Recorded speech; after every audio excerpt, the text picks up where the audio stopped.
Bienvenue à toutes et à tous pour cette exploration des bases du calcul des probabilités.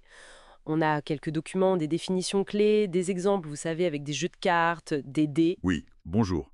L'idée, c'est vraiment de démystifier un peu tout ça, le hasard. Exactement. Ok, alors décomposons ça. C'est important, je pense, de savoir quantifier le hasard, même pour des choses simples. Un jeu de dés, un tour de... Enfin, peu importe. C'est assez fondamental, en fait. Alors commençons peut-être par l'exemple du magicien, avec son jeu de 32 cartes. Simple. Pour choisir une carte, bon, combien de possibilités il y a? 32, s'il a un jeu standard de 32. Voilà, 32. Combien de piques dans ce jeu? 8, c'est ça. 8 piques, oui. Et des as. 4 as, un de chaque couleur. Est-ce qu'on peut tirer 2 as de cœur? Oh non, là, c'est pas possible, il n'y en a qu'un. Impossible. Et un joker? Non plus, pas dans un jeu de 32 cartes classique. D'accord, donc la chance du magicien de trouver la bonne carte, 1 sur 32, s'il triche pas, bien sûr. Exactement, une chance sur 32. Et ça, c'est typiquement ce qu'on appelle une expérience aléatoire. Le résultat dépend du hasard. Lancer un dé, tirer une carte, voilà. Et l'ensemble de tous les résultats possibles, les 32 cartes ici, c'est l'univers. On le note souvent oméga, la lettre grecque. D'accord, oméga. Et si on s'intéresse à une partie seulement, genre obtenir un as? Alors ça, c'est un événement. C'est juste un sous-ensemble de l'univers. Pour obtenir un as, l'événement, c'est l'ensemble des 4 as. As de pique, as de cœur, etc. Compris. Et puis, on a l'événement certain, c'est tirer n'importe quelle carte, donc c'est Oméga lui-même. Et l'événement impossible, tirer un joker par exemple, on note ça ensemble vide, phi. Ah, et aussi les événements incompatibles. 2 événements qui peuvent pas se produire en même temps, comme tirer un roi et une dame avec une seule carte. Logique, ça peut pas être les deux à la fois. Ok, changeons de matériel. Un dé normal à 6 faces. Si l'événement, c'est obtenir un numéro pair. Ben, ça nous donne 2, 4 ou 6. D'accord. Et si c'est obtenir un numéro pair et divisible par 3. Alors là, il faut que ce soit pair et divisible par 3. Dans 2, 4, 6, il n'y a que 6 qui marche. Juste le 6. Ok. Et si c'est pair ou divisible par 3. Ah, là, c'est différent. On prend tous les pairs, 2, 4, 6, et on ajoute les divisibles par 3 qui ne sont pas déjà dedans. Donc le 3. Ça fait 2, 3, 4, 6. D'accord, je vois. C'est la différence clé entre l'intersection, le et A inter B, ce qui est commun. Et la réunion, le ou A union B, qui prend tout ce qui est dans l'un ou dans l'autre. Exactement.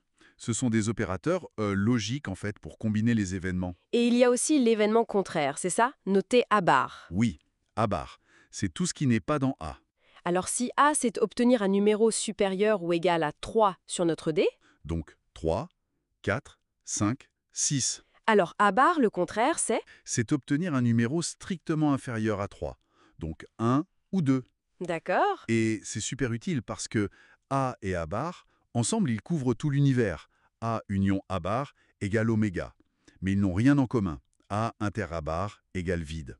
Donc parfois, c'est plus simple de calculer la proba de A pour trouver celle de A. Bon, et le calcul de probabilité lui-même alors? La fameuse formule.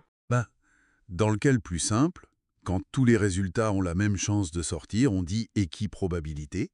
La probabilité d'un événement A, P de A, c'est juste le nombre de cas favorables à A divisé par le nombre total de cas possibles dans l'univers. Nombre de cas favorables sur nombre de cas possibles. Simple. Et ça donne toujours un chiffre entre 0 et 1. Toujours. 0 si c'est impossible, 1 si c'est certain. P de phi égale 0, P d'oméga égale 1. Ok, prenons un autre jeu. 54 cartes maintenant, avec les 2 jokers. Quelle est la probabilité de tirer un as? P de A. Alors, il y a combien d'as? Toujours 4. Sur combien de cartes au total? 54. Donc 4 sur 54. Ce qui fait... un peu moins de 8%, non? Environ 7,4%. C'est ça. Et une figure. Alors, figure, c'est roi, dame, valet. Ça fait 3 par couleur, donc 12, plus les 2 jokers qu'on compte souvent comme figure ici. Oui, admettons qu'on compte les jokers. Ça fait 14 figures. Donc, P figure égale 14 sur 54, presque 26%. Tout à fait. Et la probabilité de ne pas tirer une figure, P non figure, ou P F bar. Ah, l'événement contraire. Exactement. Plus facile comme ça. C'est 1 moins P figure. Donc 1 14,54. Ça fait 40 sur 54. Ouais, environ 74%, on voit l'intérêt là. Carrément. Probabilité d'avoir une carte noire. PN. Il y a pique, trèfle. 13 plus 13 égale 26 cartes noires. Normal, plus un joker noir. Oui, on peut considérer qu'un des jokers est noir, l'autre rouge. Donc 26 plus 1 égale 27 cartes noires. 27 sur 54. Pile la moitié. 50%. C'est ça. Maintenant, un peu plus. Combiné. Probabilité d'avoir un as et une carte noire. PA inter N. Alors, combien d'as sont noirs? Il y a l'as de pique et l'as de trèfle. Donc 2. Deux as noirs sur les 54 cartes totales, donc PA inter N égale 2,54. Environ 3 fois 7%. OK. Et la probabilité d'avoir un A ou une carte noire. P de A union N. Là, faut pas juste additionner P de A et P de N. Ah non, attention, parce que les as noirs, ils sont dans les deux groupes. On les compterait deux fois. C'est ça. Donc la formule, c'est P de A plus P de N moins P de A et N. Exactement. P de A union B égale P de A plus P de B moins P de A et B. Donc ici, 454 plus 254,54. 4 plus 27 égale 31. Moins 2 égale 29. C'est 29,54. voilà, un peu plus de 53%. Et si les événements A et B étaient incompatibles, c'est-à-dire si A intersection B était l'ensemble vide, alors P de A intersection B serait 0, et là oui, on pourrait juste additionner P de A plus P de B. D'accord. Et il reste un dernier concept important dans nos sources, non? Les probabilités conditionnelles. Ah oui, très important.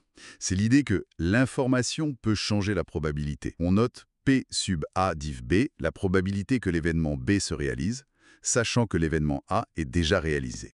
La formule, c'est P sub B égale P de A union B divisé par P de A. D'accord. P, A et B divisé par P de A. En gros, on regarde la proportion des cas où B est vrai, mais uniquement parmi les cas où A est déjà vrai. Ça soulève la question de comment l'information préalable change les chances. Appliquons. Retour aux 54 cartes. Quelle est la probabilité d'avoir un as, sachant que la carte tirée est noire? Donc on sait qu'elle est noire. Voilà, l'information c'est la carte est noire. Donc notre nouvel univers, ce sont les 27 cartes noires. Et parmi ces 27 cartes noires, combien sont des as? On a dit deux, l'as de pique et l'as de trèfle. Donc la probabilité P sub noir sub as, c'est 2 chances sur 27. Exactement, ce qui fait environ 7,4%. Tiens, c'est marrant, c'est la même proba que P de A au départ, 454, 7,4%. Oui, dans ce cas précis, savoir que la carte est noire ne change pas la probabilité d'avoir un as. C'est une situation particulière qu'on appelle l'indépendance des événements. Mais très souvent, l'information change tout. C'est la base de beaucoup de raisonnements statistiques ou même dans la vie de tous les jours, hein. On met à jour nos croyances avec de nouvelles infos. Ok, donc si on récapitule rapidement, on a vu le vocabulaire de base, expérience aléatoire, univers, événement. Ouais. Réunion U, intersection E, événement contraire. Comment calculer des probabilités simples quand c'est équiprobable, l'astuce de 1 moins la proba du contraire. Et cette notion de probabilité conditionnelle, P de B sachant A. Voilà, ça fait pas mal de bases quand même, hein. Oui, mais même ces concepts de base, ils sont déjà très puissants en fait. Ça permet de sortir de l'intuition floue et de commencer à vraiment évaluer des chances, que ce soit pour un jeu ou pour des situations même plus sérieuses. C'est le début de la pensée probabiliste. Tout à fait. Et pour conclure, peut-être une petite question pour nos auditeurs. Au-delà des jeux de cartes et des données, comment est-ce que cette façon de penser, même avec ces outils simples, pourrait influencer notre regard sur les incertitudes du quotidien, sur nos petites ou grandes décisions? Bonne question. Ça laisse à réfléchir sur la place du hasard et de notre capacité à le cerner un peu.